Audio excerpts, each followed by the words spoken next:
लेकिन अभी जोंगकुक बस निराशा महसूस कर रहा था। उसे खुद को जमीन से उठाने की ताकत भी नहीं मिल रहा था। वो चाहता था कि उस खबर को अपनी यादों से पूरी तरह से मिटा दे, लेकिन जोंगकुक की नज़र बस उसी पर ही टिक गया था और कहीं नहीं जा रहा था। कांपते हाथों से उसने अखबार पर बनी तस्वीर को छुआ, जैसे वो सिर्फ सिर्फ हाथ बढ़ाकर उसे अपने सामने बुला लेगा। ओ गॉड बेटा, क्या तुम ठीक हो? पहले वाले मिडिल एज वाली लेडी फिर से जोंगकुक से घबराकर पूछती है। जब वो पीछे मुड़कर जोंगकुक की तरफ देखता है, वो तुरंत वहाँ दौड़ने लगती है। रास्ते पर चलने वाले लोग भी उन्हें देखकर रुक गए। जोंगकुक सांस लेने के लिए संघर्ष कर रहा था। एक हाथ से अपने पेट को पकड़कर औरत ने उसे संभाल कर खड़ा करने की कोशिश की, लेकिन जोंगकुक अपने भार को संभाल नहीं पा रहा था। किसी तरह हमें इसे तुरंत अस्पताल ले जाना होगा। शायद बच्चा आने वाला है। जल्दी करो। मैं यकीन नहीं कर सकता। ये सब झूठ है। ये मेरा दिल तोड़ रहा है। जोंगकुक के दिल से निकालती चीख ने पूरे कमरे का सन्नाटा तोड़ दिया। किम परिवार तुरंत इकट्ठा हो गया था। जैसे ही उन्होंने तैयांग ड्यूक किम तैयांग के गुजरने की खबर सुनी, सभी की नज़र बस जोंगकुक पर ही टिकी थी, जो दर्द से टूट चुका था। मैं समझ सकती हूँ कि तुम क्या महसूस कर रहे हो, पर सच ये है, मेरा बेटा नहीं, ऐसा नहीं हो सकता, वो नहीं जा सकता। ओल्ड मिसेस किम धीरे से कहती हैं, आंखों में आंसू भरकर। बस जल्दी से बताओ मुझे कि ये सच नहीं है। वो ऐसा कैसे कर सकता है? जोंगकुक और ज़्यादा टूट चुका था। वो अपने मदर इन लॉ के पास भागता है, उम्मीद करते हुए कि ये सब एक बुरा सपना ही हो। ओल्ड मिसेस किम अपने बहू की रोती हुई आंखों को देखती हैं, पर उसकी अपनी आंखों में भी लालिमा भर चुकी थी। उसने अपना पति खोना, फिर बेटा खोना और अब अपने होने वाले पोते को भी। जिंदगी ने उससे बार बार एक ही दुख दिया था। ये पहली बार नहीं था, लेकिन इस बार का दर्द भी उसके दिल को तोड़ देने के लिए काफ़ी था। ओल्ड मिसेस किम धीरे से कहती हैं, चलो अब हमें इस सच को अपने मन से स्वीकार करना होगा, और अपने रूमाल से जोंगकुक के आंसू पोंछ देता है। हमें तैयांग के लिए मजबूत बनना होगा। उसने ज़िंदगी में बहुत लंबे समय तक दर्द सहा था और एक ही वजह से बार बार दुख मिला था। ये पहली बार नहीं था जब उसे ऐसी खबर मिली हो, लेकिन जो गहरी तकलीफ उसके दिल को तोड़ देती थी, उस दर्द की आदत कभी नहीं पड़ी। चलो इसे एक्सेप्ट कर लेते हैं। ओल्ड मिसेस किम ने अपना हैंडकरचिप उठाया और फिर से जोंगकुक के आंसू पोंछे। हमें ये करना ही होगा, तैयांग की इज्जत के लिए। तुम जानते हो ना, वो अपनी आवाज़ को संभालते हुए बोला, शायद एक और मॉम को सहारा देने के लिए, जिसका बेटा चला गया था अभी अभी, या फिर अपने आप को टूटने से बचाने के लिए, या फिर दोनों ही सही। उसके शांत लहजे के पीछे उसकी आवाज़ दुखी और हिली हुई थी। आंखों में आंसू रुक रुक कर भर रहे थे। मिसेस किम अपने मॉम और अपने सास को दर्द भरी नज़र से देखा, फिर अचानक से वो रो पड़ी और झटके में गिर गई, क्योंकि शौक बहुत ज़्यादा बड़ा था। खबर पूरे आर्बिश महल में बिजली की तरह फैल गई थी। हर नौकर और वर्कर घबराहट में भाग दौड़ करने लगा, जैसे सबका जमीन से आसरा उठ गया हो। हर तरफ से सिर्फ दुस्संबाद ही आने लगे थे, बिजनेस पार्टनर्स, क्लाइंट्स, सबकी तरफ से। हासिन जो सबका जमींदार था, अपने डेस्क पर शांत बैठा सब सुन रहा था। अंदर से बिल्कुल टूट चुका था, लेकिन अपने काम की वजह से खुद को रोक रहा था। एक नौकर भागते हुए अंदर आता है। Mister Hasan, lawyer mister stop का कॉल आया है। वो आपसे तुरंत बात करना चाहते हैं। हासन का दर्द फिर से ऊपर आने लगता है, लेकिन खबर और भी अनएक्सपेक्टेड थी। स्टॉप, जो किम फैमिली के लीगल मैटर्स संभालते थे, जोंगकुक को ड्यूक की विल के हिसाब से राट्स में सेटल करवाने में मदद कर रहे थे।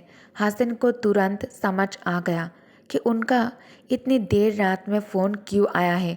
हासन ने अपना दर्द अंदर दबाकर रिसीवर उठाया। मिस्टर जियोन जोंगकुक हॉस्पिटल में है। लगता है उनकी डिलीवरी शुरू हो गई है और काफ़ी वक्त हो चुका है। हसन की आंखें अचानक मिली खबर से बड़ी हो गई। ये इतनी जल्दी कैसे हो सकता है? उसने हल्की सी घबराहट में पूछा। शायद ड्यूक के चले जाने की न्यूज़ का शौक लगा हो उसे। मुझे भी अभी एक खबर मिली है। मैं आपको पहले ही इन्फॉर्म कर रहा हूँ क्योंकि मैं अभी रात जाने वाला हूँ, लॉयर ने कहा। समझ गया। शुक्रिया मिस्टर स्टॉप, मैं अपना काम पूरा करूँगा। हसन ने हल्की कंपन वाली हाथों से रिसीवर रख दिया।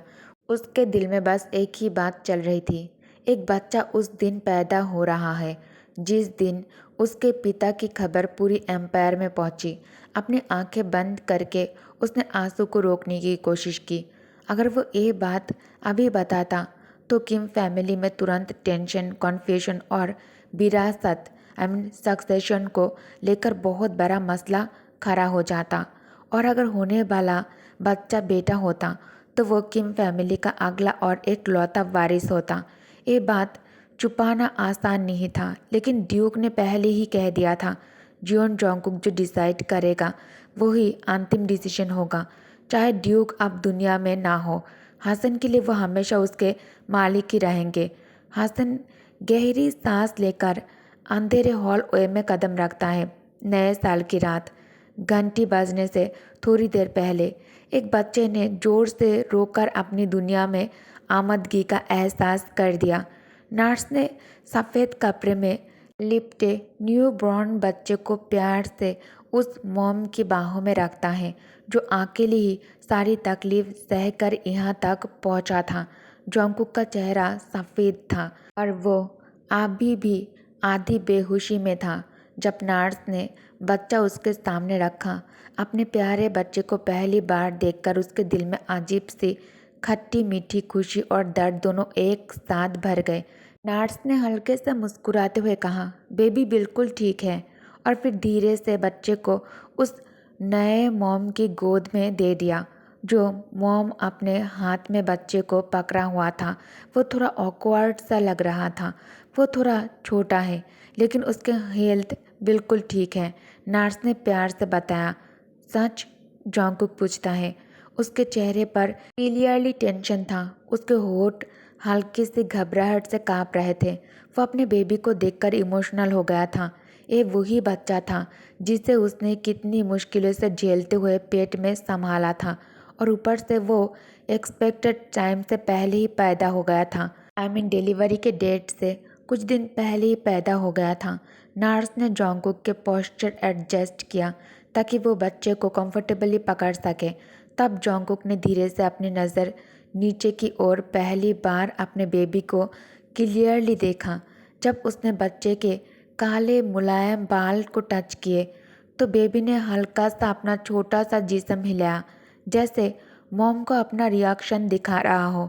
उसके घने काले बालों की वजह से उसका स्किन और ज़्यादा वाइट लग रहा था। जोंगकुक थोड़ी देर के लिए पूरी तरह से ब्लैंक हो जाता है। फिर धीरे से स्माइल करते हुए उसने बच्चे की सॉफ्ट चिक्स को स्ट्रोक की। इतनी सॉफ्ट चिक्स देखकर वो हैरान हो गया। कैसे हो सकता है इतनी मुलायम? फिर अचानक रूम में खामोशी के बीच में एक हल्की सी बेल की आवाज़ गूंज उठी। उस आवाज़ पर बच्चा थोड़ा सा फ्रॉन करते हुए अपनी आंखें खोल देता है। चंद सेकंड के लिए ही सही, लेकिन जोंगकुक ने क्लियरली देख लिया। नीली आंखें, बिल्कुल उसके हस्बैंड की तरह। आंसू बार बार आ रहे थे उसके गालों पर बहते हुए और उसके मुस्कुराते हुए होठों को भिगोते हुए। नए साल की घंटी बज रही थी और वो रोते हंसते जा रहा था, खुश था और उससे बहुत दर्द भी हो रहा था, दोनों एक साथ। हमारे बेटे को उसके पापा की ब्लू आंखें मिली है, उसने थरथराते हुए कहा। हमारे बेबी कितना प्यारा है। प्लीज़ प्लीज़ वापस आ जाओ, हम दोनों का इंतज़ार ख़त्म करो। वो टूटे हुए भी होप से भरी हुई थी। Summer again. सर्दियाँ धीरे धीरे बीत गई। फिर बसंत आया और हल्की हवा की तरह चला गया। अब फिर से गर्मियों का वक्त आ चुका था। जंग आखिरकार ख़त्म हो चुका था। नॉर्थर्न यूनियन को जीत मिल गई थी, लेकिन दोनों तरफ से जंग के दौरान बहुत ज़्यादा लोगों को खोना पड़ा। दोनों देशों को मिलने वाले फ़ायदे उनके नुकसान के सामने कुछ भी नहीं थे। आखिर में लोग अपने आप को बस इतना तसल्ली दे रहे थे कि उनका परिवार और दोस्त उन चीज़ों के लिए लड़े जो उनके लिए सही थी। एक सुनहरे रंग का ऊंचा टावर बनाया गया जो इस ऐतिहासिक जंग के खत्म होने की सिंबल बन गया। पर एक सही औरत ने दुख भरे अंदाज में कहा, दुख के समय ये सारी इज्जत का क्या फ़ायदा।